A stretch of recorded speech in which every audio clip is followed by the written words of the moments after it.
Saudara, Hari Raya Natal dan Tahun Baru merupakan momen penuh kebahagiaan dan kehangatan bagi warga yang merayakannya. Tangis bahagia pecah saat keluarga yang merantau di Malaysia kembali pulang ke pedalaman Timur Tengah Selatan, sementara suasana haru yang sakral juga terpancar saat pengungsi erupsi Lewotobi laki-laki menyambut Natal di pengungsian.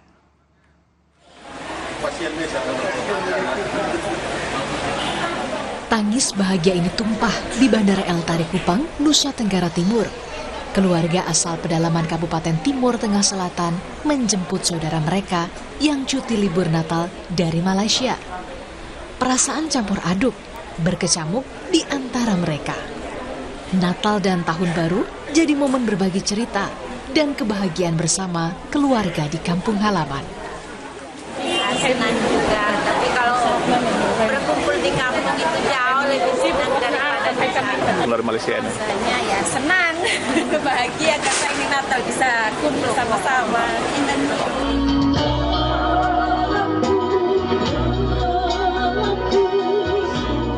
Tangis haru juga tumpah di pengungsian korban erupsi Gunung Lewotobi laki-laki di Kabupaten Flores Timur, Nusa Tenggara Timur. Ini jadi perayaan Natal pertama mereka di lokasi bencana.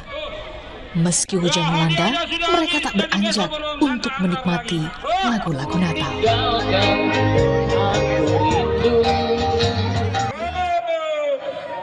Untuk sejenak, anak-anak pun larut dalam keceriaan dan sukacita saat Lembaga Seni Budaya Keuskupan Larantuka membagikan hadiah di posko pengungsian Desa Kobasoma.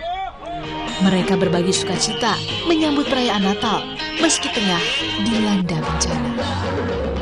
Secara lembaga seluruhnya kami membuat satu pertemuan untuk mengiyakan, dan hari ini kami hadir di sini di Desa Kobasoma dengan pengungsinya ini dari Desa Nabakota, Desa Boru, dan juga Desa Nobo.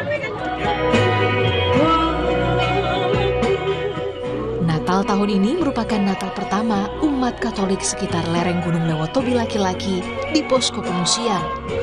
Tak ada pohon Natal, tak ada kue Natal, yang ada hanya memori indahnya Natal di kampung halaman.